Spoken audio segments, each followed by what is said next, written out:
더불어민주당 부동산 특별위원회가 서민과 무주택자의 내 집 마련에 도움을 주겠다며 수도권 주택 공급 방안을 발표했습니다.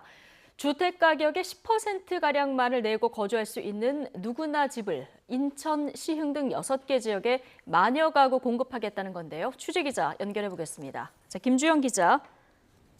네, 국회입니다. 네, 민주당 부동산 특위가 아침에 발표한 내용인데요. 공급 방안 구체적으로 어떤지 좀 전해주시죠. 네, 민주당 부동산 특별위원회는 오늘 오전 주택 공급 방안을 발표했습니다.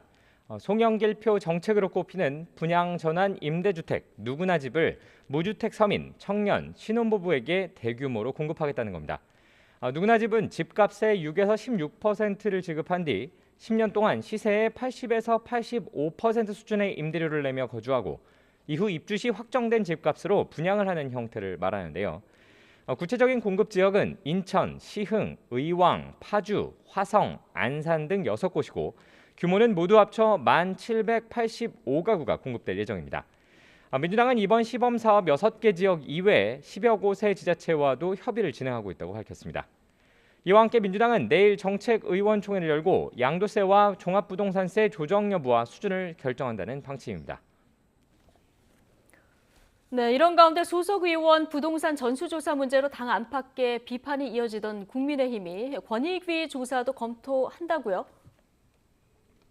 네, 국민의힘이 소속 의원 부동산 전수조사를 국민권익위원회에 의뢰하는 방안에 대해서도 검토하고 있습니다.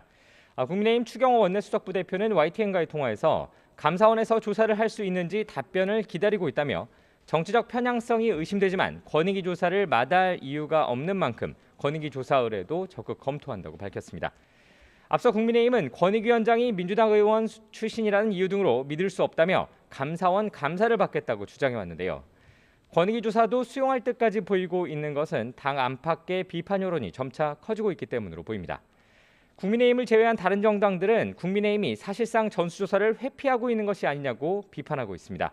민주당 윤호중 원내대표는 오늘 아침 당 회의에서 감사원이 업무 범위에 없는 만큼 조사할 수 없다고 밝히고 있는데 국민의힘은 현행법을 어기고 조사하라는 것이냐고 지적했습니다.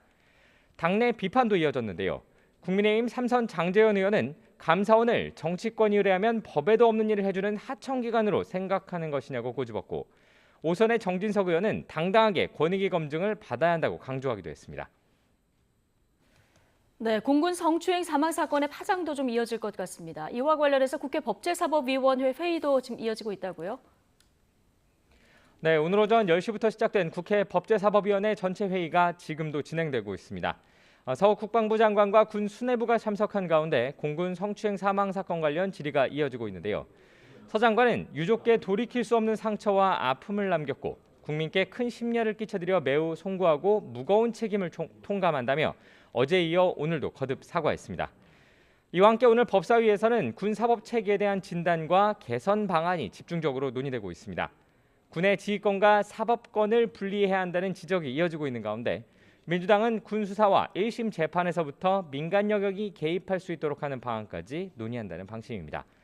이런 가운데 국민의힘, 정의당, 국민의당, 기본소득당은 오늘 공군 여부사관 사망 사건과 관련해 특검 법안과 국정조사 요구서를 공동으로 제출했습니다.